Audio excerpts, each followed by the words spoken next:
అందరూ మంచిగున్నారా? ఇయాల నేను వరలక్ష్మి వ్రతానికి 5 రకాల ప్రసాదాలు తొందరగా అయిపోయేటట్టు, ఈజీగా ఉండేటట్టు చూపెడదాం అనుకుంటాన్నా. అవి నేను చూపెడతా. అవి ఎట్లా చేసుడనేది నేను వివరంగా చెప్తా. మీరు చూసి నేర్చుకోండి. ఇప్పుడు మీకు పరమాన్నం వండుడు ఎట్లనో చూపిస్తా. ఒక రైస్ కుక్కర్ పావెడు బియ్యం తీసుకుంటానా. కుక్కర్లా వండుతా. ఇవి అందాక కొద్దీ గింత గంత అని కొలతేం లేదు. ఒక షారెడన్ని పెసరపప్పు ఏంచి వేసుకుంటే మంచిగా ఉంటుంది. పరవన్నంలా నానబెట్టిన ఇవన్నీ తయారు చేసుకునే వరకు నానుతుందని. నానబెట్టకున్నా ఏం కాదు, నానబెట్టినా ఏం కాదు. ఆప్షన్ మనదే, మన ఇష్టం. నేను కడిగిన పప్పును కడిగి అట్లనే నీళ్లు పోసించిన అన్నట్టు. ఇప్పుడు బియ్యం కడకచ్చి మీకు నీళ్ళు ఎంత పోయాలో చెప్తా. ఇగో ఇప్పుడు పప్పు ఉన్న బియ్యం కడకచ్చిన. అయితే పప్పు ఏడి పోసినాక ఇట్లా అందాదా కొద్దని చెప్పిన కదా, మీకు కొలత ప్రకారం చెప్తా పాటు. ఇగో మా గీడికి తీసుకున్నా, గీడి కిందికి లాస్ట్కు నంబర్ కాడికి తీసుకున్నా. మీరు అట్లా తీసుకోరు, దాని అందాదా తెలియని వాళ్ళు. నేనైతే చేయితోనికి ఇట్లా ఎత్తా. ఇప్పుడు నీళ్ళు పోసేది చూపిస్తా మీకు. మనకు పరమాన్నానికి కాబట్టి మంచిగా మెత్తగా కావాలి. 1 పోసిన, 2, 3, 4. ఈ 4 మంచిగా ఉడుకుతుంది. సిమ్ము కన్నా ముత్త అంతనే ఎక్కువ పెట్టుర్రి, జల్లి రావద్దు విజిల్లు. ఒక 5 విజిల్లకు బంద్ చేస్తా. ఇక మంట మిడిల్గా పెట్టేసిన. ఇప్పుడు ఈలోగా నేను బెల్లము కడిగేస్తా. ఏలకులు, డ్రై ఫ్రూట్స్ అవి ఇవి అన్ని తయారు చేసి పెట్టుకుంటా. ఇక చూడండి, పరమాన్నానికి 5 విజిల్లు ఉంచిన. విజిల్ అంతా పోయేదాకా తీయలేదు. తీసిన కొద్దీ ఇట్లా ఎసరు బయటకు అచ్చుడు పెట్టింది. తీసినాక కూడా బంద్ చేసినాక కూడా 5 నిమిషాలు ఆగిన. చూడు ఎంత మెత్తగా అయిందో. ఇక ఇట్లనే మనం ఉడికించుకోవాలి. ఎందుకు చెప్పన్నా, మనం బెల్లం వేసిందంటే ఇక మెత్తగా కాదు. బెల్లం వేస్తే ఇక మెత్తగా కాదు. బెల్లం వేయక ముందు పలుకిప్పుతేనే మంచిగా ఉంటుంది. ఎప్పుడైనా మనం ఏ దేవుళ్ళకు పాశం వండినా, పరమాన్నం వండినా, బెల్లపన్నం వండినా అన్నీ ఒకటే. కాకపోతే పరమాన్నం అంటే పప్పు ఎత్తన్నాం కాబట్టి పరమాన్నం, బెల్లపన్నం అంటే పటాకం బెల్లం వేసి వండుతాం కాబట్టి బెల్లపన్నం. ఇప్పుడు నేను పొయ్యి మీద పెడతా, సిమ్ముకు పెట్టి బెల్లం ఎంత ఎత్తానో చెప్తా మీకు. ఇప్పుడు బెల్లం కొలత చెప్తాను. మనము బోడెల్తి డబ్బా బియ్యం తీసుకున్నాం, ఇన్ని పప్పు తీసుకున్నాం కదా, కాబట్టి కొంచెం బెల్లము నిండుగా తీసుకోండి. ఆ కొలత కన్నా ఇట్లా నిండుగా తీసుకుంటే ముత్తాంత మీరు సరిగా వేసినప్పుడు ఇంకా ముత్తాంత ఎక్కువ వేయరు. బెల్లము పాలు కూడా పోతాం కాబట్టి తీపి అనేది మంచిగా నోటికి రుచి ఉంటుంది. గుర్తుపెట్టుకోరు. స్టవ్ సిమ్ముకు పెట్టిన, బెల్లం వేసినాక మంచిగా కలగలపాలి. బెల్లం మొత్తం కరగాలి. కరిగి కొంచెం దగ్గర పడ్డట్టే కావాలి. అప్పుడే మనం దించినాక చల్లగైన పాలు పోయాలి. పాలు కాగబెట్టుకొని చల్లార పెట్టుకోరు మొదలే. పొద్దుగాల మనం ఎట్లాగో ప్యాకెట్లు తెచ్చుకొని కాగబెట్టి పక్కకు పెట్టుకుంటాం కదా, ఆ కాగిన పాలు అన్ని వంటలకు మనకు పనిచేస్తాయి. ఆ చల్లగైన పాలే దీంట్లో పోయాలి. ఇదే పొయ్యి మీద ఉండగానే పాలు పోసినాం అనుకో, బెల్లం ఉంది కాబట్టి ఇరిగిపోతాయి. ఇంకా దగ్గర పడాలి, మంచిగా తుకతుక అనాలి. ఒకసారి 2 సార్లు అన్నాక బంద్ చేయాలి. నేను చూపిస్తాను మీకు. చూడండి, కొద్దిగా ఉప్పు ఎత్తన్న టేస్ట్ కోసం.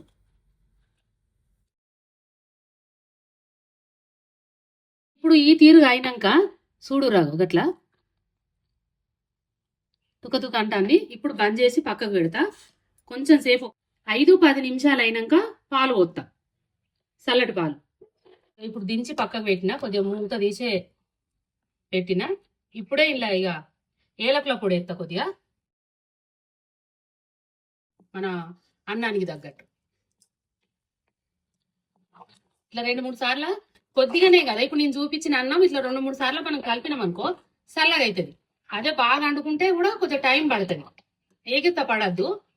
ఇట్లాంటి కొంచెం మొదలు పెట్టుకోవాలి. టైంకి అందియాలంటే ఆగమాగం అవుతుంది. ఇక చూడండి, ఒక 5 నిమిషాలు అయింది. ఇట్లా ఊక కలిపిన నేను, చల్లగా అయింది. ఇప్పుడు పాలు పోతాను. ఒక రైస్ కుక్కర్ పావడ పోసిన, చూసి మళ్ళా కలిపి పోతా. ఇంకొక సగం పోతాను. ఇవి చిక్కటి పాలే, నీళ్ళు కలపకుండా కాగబెట్టిన పాలు.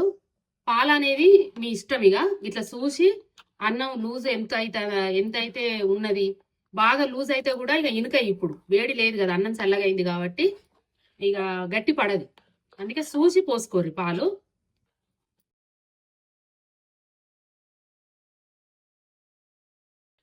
ఇది ఇట్లా చేసుకున్నారనుకో, ఇప్పుడు నేను చూపించినట్టు పాలు పోస్తే విరిగిపోదు. పాలు పోసినాక బెల్లం ఉన్నది కదా, కొంతమంది పాలు పోసినాక విరిగిపోతాయి అని భయపడతారు కదా. అట్లాంటి వాళ్ళు ఇప్పుడు నేను చూపించినట్టు వండుకోండి. పాలు అనేది విరిగిపోవు, మంచిగా ఉంటుంది. మళ్ళీ హడావుడి లేకుండా ఇట్లా కుక్కర్లో వండుకుంటే తొందరగా అవుతుంది. పరమాన్నానికి ఈ డ్రై ఫ్రూట్స్ వేయించి మొదగాలే పక్కకు పెట్టుకున్నా. ఇప్పుడు దీని మీదకి వెళ్ళి నెయ్యి పోతానా. నెయ్యి అనేది మీ ఇష్టం, మీకు ఎంత నచ్చితే అంత పోసుకోండి. మళ్ళీ తినేటప్పుడు కూడా కొంతమంది నెయ్యి వేసుకొని తింటారు. నెయ్యి కూడా ఇంకొకటి మట్టి పెట్టుకోరు. ఇక డ్రై ఫ్రూట్స్ వేయించి నెయ్యిలో వేయించి ఉడుకుడుకుది పరవన్నం మీద వేయకుండ్రి. అది కూడా వేడే కదా, మనం పాలు పోసినాం కాబట్టి బెల్లం పాలు కలగలిసి ఉన్నది. చల్లగా అయినాకనే కలుపుకోవాలి. ఇప్పుడు నేను మొదలే నెయ్యి కరగబెట్టి ఉంచుకున్నా, డ్రై ఫ్రూట్స్ కూడా మొదలే వేయించి పెట్టుకున్నా కాబట్టి కలిపిన. అట్లా చేసుకోండి. పరమాన్నం రెడీ. ఇప్పుడు దద్దోజనానికి ఒక్క రైస్ కుక్కర్ పావు నిండా తీసుకున్నా. దేంతోనన్నా తీసుకోర్రి, మనం తినేదాన్ని బట్టి. అన్నం మెత్తగా ఉండాలి, బాగా మెత్తగా ఉండాలి కాబట్టి దద్దోజనం చేసేటప్పుడు కొద్దిగా సపరేటే వండుకోవాలి. గంజులు వండినా మంచిదే, కుక్కర్లో అయినా మంచిదే. ఇవి ఇప్పుడు గడక్కత్త బియ్యం కడిగిన. ఇక నీళ్ళు అనేది దద్దోజనానికి నీళ్ళు ఎన్ని పోయాలో చూపెడతాం మీకు. 1 2 3 మెత్తగా కావాలి కాబట్టి 3 మూత పెడతానా. కుక్కర్ పొయ్యి మీద పెడతానా, మిడిల్ మంట మీదనే పెట్టిన. 3 విజిల్లే. విజిల్స్ వచ్చినాక మీకు నేను చూపెడతా. దద్దోజనానికి చూపెడతానా. విజిల్స్ వచ్చినాయి 3 4 అంతే. చూడు మెత్తగా అయింది. సాలుగా ఈ మెత్తగా మనకు 4 ఉంచిన, మీకు 3 అని చెప్పిన 4 ఉంచిన. అట్లా చూసుకోండి, ఒకటి అటో ఇటో ఏం కాదు. తక్కువనైతే పెట్టుకోవద్దు. ఒకటి ఎక్కువ ఉన్న మంచిదే, కానీ మనకు దద్దోజనానికి అనంగా పరమాన్నానికి అనంగా ఒకటి ఎక్కువ పెట్టుకున్నా ఏం కాదు. సరే మరి నేను చల్లగైనాక కలిపేది చూపిస్తాను. ఇగో అన్నం చల్లగైంది. కుక్కర్లో వేసిన అన్నం కాబట్టి మనకు మెత్తగా ఉగ్గోలైంది. ఒకవేళ మీరు గంజలు వండుకుంటే మాత్రము వేడిగా ఉన్నప్పుడే కొద్దిగా మెత్తగా చెయ్యండి అన్నాన్ని. పప్పు గుత్తితోనన్నా మీరు మ్యాషర్తోనన్నా మెత్తగా చేసుకోరి. గంటెతోని గిట్లా అన్నా మెత్తగా అవుతుంది. ఇప్పుడు అన్నం అయితే మనకు మెత్తగానే ఉంది. ఇక అందులోకి వేసేటి దద్దోజనానికి ఏమేమి ఎత్తాను అనేది మీకు చెప్తా. మిరియాలు ఎన్ని ఎత్తాను అనేది ఒక కొలత చెప్తా. సగం చెంచాడు మిరియాలు. ఇక సొంటిది కొంతమంది అల్లం వేసుకుంటారు. ఆ సైడ్ అయితే సొంటి ఎత్తాం కాబట్టి నేను సొంటే చూపెత్తాను మీకు. సొంటి లేని వాళ్ళు అల్లం వేసుకోండి. ఇక ఇవి అయినాయా. ఇంత శనగపప్పు తాలింపుల, జీలకర్ర, ఆవాలు, ఇగో ఇంగువ, కరివేపాకు, 3 ఎండుమిరపకాయలు, ఇగో పసుపు, పెరుగు, పాలు, ఇగో నెయ్యి తాలింపు పెట్టుకోవాలి దద్దోజనానికి. ఇక ఇప్పుడు నేను అన్నానికి పెరుగు పట్టించేది మీకు చూపిస్తా. ఇది 1/2 లీటర్ పెరుగు, సగం బొత్తన్న.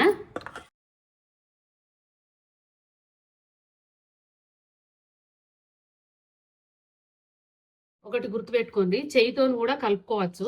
చెంచాతోనే కలపాలన్నది ఏం లేదు. మంచిగా చెయ్యి కడుక్కొని మంచిగా కలపాలి. చెంచాతోని కన్నా చెయ్యితోని కలిపితే మంచిగా అవుతుంది. మళ్ళీ చెయ్యితోని కలిపిందని కామెంట్ చేశారు. కొన్ని పాలు కూడా కలపాలి. ఇవి కాగిన పాలే. ఒక డబ్బెడు తీసుకుంటాను, రైస్ కుక్కర్ డబ్బా నిండా. ఎన్ని అవసరం ఉంటే అన్ని పోతా. మళ్ళీ ఇంకొకటి గుర్తుపెట్టుకోవాలి, మీరు చల్లటి పాలే పోసుకోండి. ఈ ఉడుకు మన చల్లటి పెరుగు కాబట్టి వేడి పాలు పోయొద్దు, ఇరిగిపోతాయి. ఇంకా నేను ఇలా ఉప్పు వేయలే, ఉప్పు ఎత్తా. మనం దేవుళ్ళకి చేసేటప్పుడు సై చూడం కాబట్టి అంత తక్కువ ఉన్నా ఏం కాదు. ఇష్టమైతే ఎవ్వరు తినరు. ఇంకా పాలు పోతా, ఆయన పోతా. మొత్తం పోసేస్తాను. ఒక డబ్బెడు పట్టింది. 1/2 లీటర్ పెరుగుల సగం ప్యాకెట్ పెరుగు పోసిన, ఒక డబ్బా నిండా పాలు పోసిన. ఇక సరిపోతుంది. మంచిగా అయింది చూడు. ఇగో ఇట్లా కలగలిపి ఇగో పక్కకు పెట్టిన. ఇక చేయి కడుక్కొని తాలింపు పెడతా. సొంటి దంచుదాన్న. ఇది కొంచెమే కదా, మిక్సీ జాడిలా బ్లేడ్లకు ఆనది, అందుకే చిన్న రోట్లో దంచుకోవాలి. ఇట్లా పీస్ వస్తుంది. మిక్సీలో అయితేనేమో మొత్తం పిండి అవుతుంది, కానీ రోట్లే కదా. అల్లం ఉంటే ఓ చిన్న పేడు చిన్న ముక్కలుగా తరుక్కోరు. ఇగో ఇది తీసేస్తా, నారలు. ఇది ఒక ప్లేట్లో పెట్టుకుంటానా.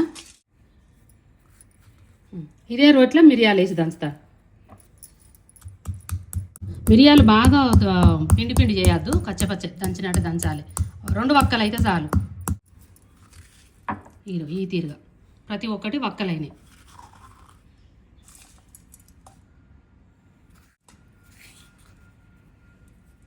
ఇప్పుడు తాలింపుకు నెయ్యితో తాలింపు పెట్టాలి కాబట్టి నెయ్యి ఎత్తాను. నెయ్యి ఇప్పుడు మనం తీసుకున్న అన్నానికి ఒక పావు సరిపోతుంది. ఇప్పుడు నేను వేసినది సరిపోతుంది నెయ్యి. ఇక నెయ్యి వేడైంది. ఇక ఆవాలు, జీలకర్ర అందాద కొద్దిగా ఎత్తాన్న. ఇక కొంచెం శనగపప్పు, ఎండుమిరపకాయలు,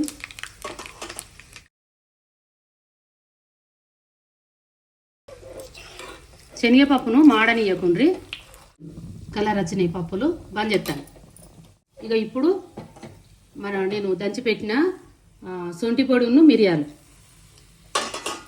ఇట్లా స్టవ్ బంద్ చేసినాక వేసుకోవాలి. ఇక ఇప్పుడు ఇంగువ ఎత్తా, పావు చెంచాడు అంతే ఎత్తానా ఇంగువ. ఇప్పుడు కరివేపాకు ఎత్తాను. అప్పుడే ఎత్తే అది బాగా చిల్లుతుంది. చల్లగా అయినాక మనం దద్దోజనానికి పట్టియాలి. వేడి మీద పట్టియద్దు, పెరుగు ఉన్నది కదా పలిగినట్టు అవుతుంది. కొంచెం చల్లగా కావాలి. మీకు టైం ఉంటే మొదగాలే పోపేసి పక్కకు పెట్టుకోరు. తాలింపు చల్లగా అయింది. ఉన్న తాలింపుల పోపు గిన్నెలో కూడా కొద్దిగా వేసి కలుపుకోండి. ఇంక ఇప్పుడు కలుపుకోవాలి. బాగా లూజ్ ఉంటే కూడా మనం చేతిలో ఎవరికన్నా ప్రసాదం లాగా పెడితే ఇట్లా చేతిలో ఆరుతుంది. ఇక ఈ తీరుగుంటే మంచిగా పట్టస్తుంది. డొప్పల్లో పెట్టినా చేతిలో పట్టుకున్నా మంచిగా ఉంటుంది. దద్దోజనం రెడీ. ఇక ఇప్పుడు పులిహోర చేయాలి. పులిహోర చేయాలంటే నేను ఇప్పుడు వంట మొదలు పెట్టుకునేటప్పుడే ఫస్టే బియ్యం పెట్టుకున్నా. ఇక చల్లగా అయింది అన్నం. ఇప్పుడు దీనికి నిమ్మరసం పట్టిస్తా. ఇది ఇప్పుడు నేను చేసే పులిహోర అన్నము చింతపండుతో కాదు, నిమ్మకాయ రసంతో. మనకు టైం లేనప్పుడు 2 పొయ్యిల మీద 2 పెట్టి రైస్ కుక్కర్ మీద ఒకటి పెట్టుకుంటే ఇట్లా జల్లి అవుతాయి. చూడండి, ఇది నిమ్మరసం, 3 నిమ్మకాయల రసము. 3 నిమ్మకాయలు పిండిన ఇట్లా చెయ్యి అడ్డం పెట్టి పోసుకోరు, గింజలు పడతాయి.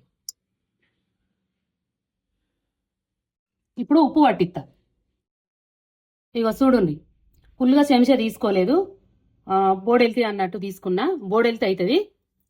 మనం సైజు చూడకుండా చేస్తాం ప్రసాదాలు కాబట్టి ఇట్లా అందాజ కొద్ది వేసుకోరు. ఇగో ఇప్పుడు అన్నానికి మిరియాల పొడి పట్టిస్తానా. ఇక ఒక సగం చెంచాడు.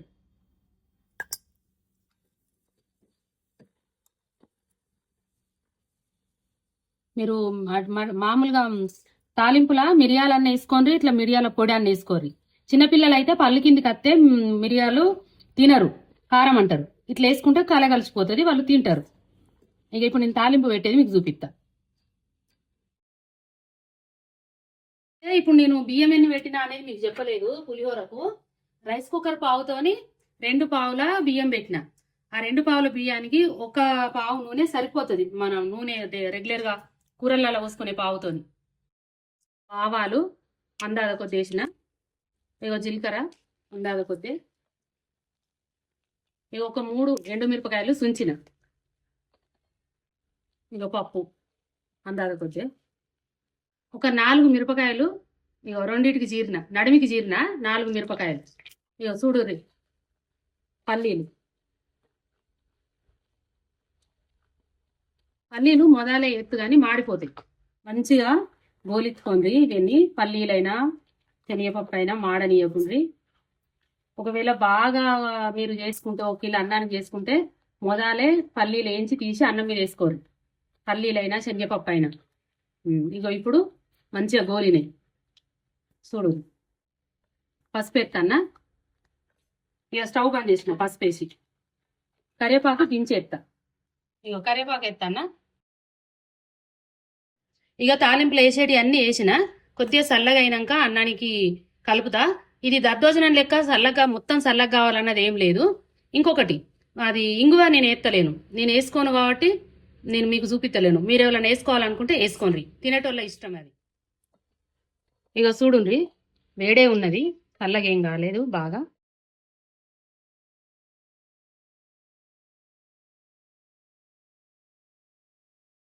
మంచిగా కలగలుపుకోండి.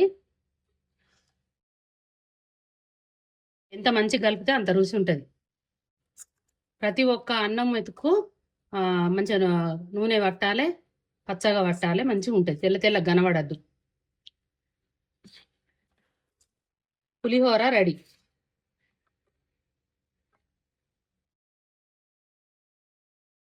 ఇప్పుడు ఇంకొక ప్రసాదం చేస్తాన్న. ఏం ప్రసాదం అంటే దొడ్డు రవ్వ సిర చేస్తాన్న. గోధుమ రవ్వే, మీ అందరికి తెలుసు, కానీ నేను చెప్తాన్నా. అయితే ఇది ఎంత తీసుకుంటానా, చక్కెర ఎంత తీసుకుంటానా అనేది చెప్తా. రవ్వ కొలుతాన్న చూడుండ్రి. మీరు దేనితోనన్నా చేసుకోండి, ఒక కొలత అనేది చెప్తాను మీకు. ఒక డబ్బెడు. చక్కెర ఎంత తీసుకుంటాను అనేది చెప్తా. చక్కెర కూడా సరికి సరి అంతే, ఒక డబ్బెడు రవ్వ అయితే ఒక డబ్బెడు చక్కెర. చూడండి, మనం బోడెలకి రవ్వ తీసుకుంటే నిండా చక్కెర తీసుకోండి. కొంచెం గిద్ద అంత తీపి ఉంటేనే మంచిగా ఉంటుంది. సిరా అంటే నెయ్యి పోసినాక తీపి తగ్గుతుంది, అందుకే అంత ఎక్కువ తీసుకున్నా నేను. ఎగంతే మీకు చెప్పేది. ఇక ఇప్పుడు నేను దీన్ని రవ్వను మంచిగా దోరగా వేయించుతా నెయ్యి వేసి. ఇక ఇప్పుడు నెయ్యి పోతాన్న. నెయ్యి మన ఇష్టం. ఇప్పుడు వేయించడానికి సరిపడా పోసుకొని తర్వాత కూడా సిర మీద కూడా పోసుకోవచ్చు. మొదగాలు డ్రై ఫ్రూట్స్ వేయించుతాన్నా.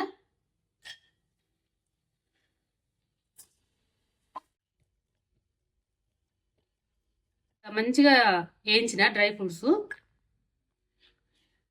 సిమ్కు పెట్టి తీయరు, మాడిపోతాయి. వేయించుడంతా మంచిగా వేగినాక సిమ్ముకు పెట్టుకోవాలి. ఏ పనైనా మనం తీస్తాన్నాం ఇక జలిగంటతోని గంటతోని అనుకున్నప్పుడు పల్లీలైనా ఎవైనా సిమ్ముకు పెట్టి చేసుకోవాలి, మాడనీయద్దు. ఇక ఇప్పుడు ఇదే నెయ్యిలా ఇక ఈ రవ్వ పోసి వేయించుతా.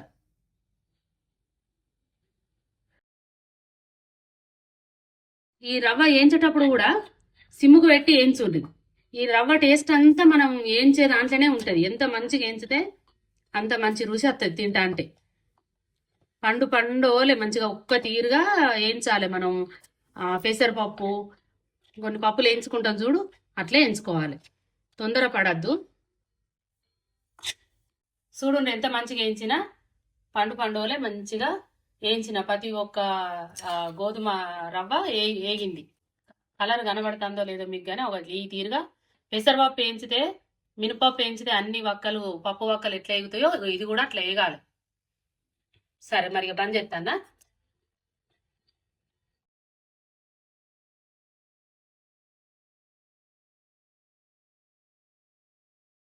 ఇప్పుడు సిరకు ఎసరు చెప్తా మీకు.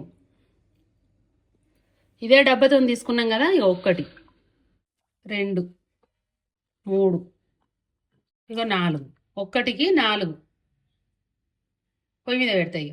ఇక ఇప్పుడు చూడండి, అదే గంజులా మళ్ళీ నీళ్ళేసరు పెట్టిన. ఇప్పుడైతే నీళ్ళేసరు వచ్చేదాకా ఫుల్ మంట పెట్టిన.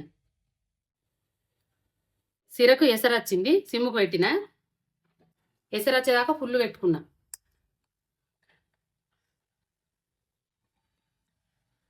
అయితే ఇక రవ్వ పోసినాక సిమ్లో పెట్టే ఉడికియాలి. మొత్తం ఉడికినాక నేను మీకు చూపెడతా, చక్కెర ఎప్పుడు పోయాలన్నది చెప్తా. అయితే మీకు ఇంకొక మాట చెప్పాలి, మూత పెట్టేరు, మూత పెట్టద్దు, ఇక గిట్లనే ఉడకని. ఇట్లా పెట్టి మర్చిపోకుండ్రి, మధ్య మధ్యలో కలుపుండ్రి, ముద్ద అవుతుంది, అక్కడక్కడ ముద్దలు ఉండిపోతాయి. ఇట్లా ఒక 4-5 సార్లు మంచిగా కలగలుపుండ్రి తాపకొకసారి. ఇంకా కొంచెం దగ్గర పడాలి. ఇంకా దగ్గర పడ్డాక నేను చక్కెర ఎప్పుడెత్తాను అనేది మీకు నేను చెప్తా. ఉడికినాక ఇంకా కొంచెం ఉడకాలి, ఇంకా ఉడకలేపు, ఇంకా ఉడకాలి. ఇక తాకుతుంది కొద్దిగా పలుకు 3 వంతులు ఉడికింది, ఇంకొక వంతు ఉన్నది. ఆయన ఉడికినాక చక్కెర వేయాలి. ఉడకక ముందు చక్కెర అయితే పలికిప్పది. ఇక చూడుండ్రి, ఇక ఇట్లా అడుగు నుంచి ఇక ఈ తీరుగా అయినాక చక్కెర పోయాలి. ఇప్పుడు ఉడికిందా లేదా మీకు చూపిస్తా. ఇక ఉడికింది. ఇట్లా మనం ఉడితేనే అన్నం ఎట్లా మెత్తగా అవుతుందో ఈ రవ్వ కూడా అట్లా మెత్తగా కావాలి. ఇప్పుడు చక్కెర పోసుకోవాలి. ఇక ఈ తీరుగా ఉడికినాక చక్కెర పోసినాక లూజ్ అవుతుంది. ఈ సిర నేను పాలు పోయకుండా చేస్తానా, పాలు అయితే నేను పోతలేను. పాలు పోయాలనుకుంటే ఒక గ్లాసు మన నీళ్లు తక్కువ తీసుకోరు. నేను 4 పోసిన కదా, మీరు 3 పోసుకోండి. ఇక దగ్గర పడాలి. ఇప్పుడు చక్కెర పోసినాక లూజ్ అయింది కదా, కరుగుతా అంటే ఇంకా కొంచెం లూజ్ అవుతుంది. కొంచెం దగ్గర పడ్డాక దించాలి. అప్పుడు నెయ్యి, డ్రై ఫ్రూట్స్, ఏలకుల పొడి వేసి దించుకోవాలి. ఇక చూడు, ఇగో దగ్గర పడ్డది గిడుచుంచు. ఇక చూడండి, గంజుకి ఏం ఎసరు లేదు. ఇక ఇప్పుడు ఏలకుల పొడి వేస్తానా. ఏలకుల పొడి వేసి బంద్ చేస్తా. ఇక డ్రై ఫ్రూట్స్ కలుపుతా. డ్రై ఫ్రూట్స్ వేస్తానా. మొదలే మనం వేయించి పెట్టుకున్నాం కదా, అదే వేస్తానా. ఇక నెయ్యి అనేది మీ ఇష్టం. ఫస్టే నేను బాగానే పోసిన, మళ్ళా కావాలి అనుకుంటే పైకి వెళ్ళి కూడా ఇంకా పోసుకోవచ్చు. అది మన ఇష్టం. నెయ్యి ఉన్నదాని తీరు. ఎక్కదక్క నెయ్యి ఉంటే మస్తు పోసుకోవచ్చు. ఇక ఇట్లా కలగలిపి పక్కకు పెట్టుకుంటా. సిరా రెడీ. మీకు ఇంకో ప్రసాదం చెప్తాను. అదేంటిదంటే ఇక వడపప్పు, పెసరపప్పు మనం పొద్దున్నే నానబెట్టుకోండి. ఒక బెల్లం ముక్క పెట్టుర్రి. ఎంతసేపు ఇది పప్పు నానబెట్టుడు అంటే ఎంతసేపు నానబెట్టినా ఏం కాదు. మన వంటలు అయ్యేదాకా నాన్న ఏం కాదు. నీళ్లు వడగట్టి ఒక బెల్లం ముద్ద పెట్టి దేవునికి దండం పెట్టుకోరు. చూసారు కదా 5 రకాల ప్రసాదాలు. 5 రకాల ప్రసాదాలు ఎంత జల్లి చూపించినా 3 రకాల అన్నం, ఒకటేమో సిర, ఒకటేమో వడపప్పు. ఎంత సింపుల్గా అయిపోయింది, ఎంత ఈజీగా ఉన్నది. ఎటువంటి వాళ్ళకైనా ఇది ఈజీ. ఇక 9 రకాల నియమమే అన్నంలో అనుకున్నోళ్ళు పండ్లు పెట్టురు. సేపులు, సంత్రాలు, ఇక ఖర్జూరలు, ఆడికి 4 తీర్ల పండ్లు అయ్యే వరకు 9 తీర్లు అవుతాయి. దేవునికి అన్ని వంటలే చేసి పెట్టాలనేది, పండ్లు కూడా పెట్టచ్చు. సరేనా? ఇక నేను నాకు వచ్చినాయి మీకు నేను చూపించిన వరలక్ష్మి వ్రతానికి స్పెషల్గా మీరు ఈజీగా చేసుకునేటట్టు చూపించిన ఒక వరలక్ష్మి వ్రతమే కాదు, వినాయక చవితికైనా మన బతుకమ్మ పండుగకైనా ఇక రోజొక నైవేద్యం పెట్టాలనుకున్న వాళ్ళకి కూడా ఇట్లా చేసుకుంటే ఈజీ ఉంటాయి. నవరాత్రులప్పుడు రోజొక నైవేద్యం పెడతాం మనం. ఓపిక ఉన్న వాళ్ళైతే పెట్టుకుంటారు, నేనైతే ఏం పెట్టా కానీ చెప్తాను. అటువంటి వాళ్ళకు కూడా ఈ మన ప్రసాదాలు ఈజీగా ఉంటాయి. ఒక విషయం చెప్పాలనుకుంటాను నేను. వరలక్ష్మి వ్రతాలకైనా ఏ పండుగలకైనా మీరు ఒక 2 రోజుల ముందే మనం ఆరాట పడతాం. మంచిగా ఇల్లు శుభ్రం చేసుకున్నాడని ఎన్నో పనులతోని అలసిపోతాం. ఒక్కటా 2 మస్తు పనులు చేసుకుంటాం. ఇంట్లో ఉన్న వాళ్ళకైతే ఏం కాదు. ఇప్పుడు డ్యూటీలు చేసి జాబులు చేసే వాళ్ళు ఉంటారు. వాళ్ళకు ఓన్లీ వాళ్ళకు ఒక పని మనుషులే ఉంటారు. పని మనుషులు అన్నీ చేస్తారా? చేయరు. మనం కొన్ని చేసుకోవాల్సిందే. అట్లాంటప్పుడు బాగా ఆర్భాటాలకు పోకుండ్రి. మీకు శక్తి అనుసారం ఎంత సాధ్యమైతే గంతే చేసుకోర్రి. తోటోడు తొడగోసుకుంటానా, నేను మెడగోసుకుంటా అన్నట్టు చేయకుండ్రి. మనకి ఎంత వీలైతే గంతే చేసుకోండి. దేవుడు అన్ని చేస్తేనే మనకు ఫలితం ఇస్తాడు, వరం ఇస్తాడని అనుకుంటాం. అది మన అపోహ. మనం చేసే పనిలోనే, మనం మాట్లాడే తీరులో ఇక అన్ని దేవునికి తెలుసు. నేను చెప్పాలనేది ఏం కాదు, కానీ నాకు అనిపించింది మీకు చెప్పిన. మనం చేసే తీరుగా చేసుకుంటూ పోతే దేవుడు మనకు అచ్చాయం ఇస్తాడు. కానీ అన్ని చేస్తేనే దేవుడు మనకు వరం ఇస్తాడని మీరు ఆరాట పడకుర్రి, యాస్ట పడకుర్రి, దేవుని మీద కోపం తెచ్చుకోకూర్రి. విన్నారా? మంచిగా కూల్గా చేసుకోండి, మంచిగా దండం పెట్టుకోరు. నేను చేసిన ప్రసాదాలు మీకు నచ్చినట్టయితే చేసుకొని కామెంట్ చేయండి ఎట్లా వచ్చినాయి అన్నది. లైక్ చేయండి, సబ్స్క్రైబ్ చేయండి, తోటి వారికి నేర్పించుర్రి.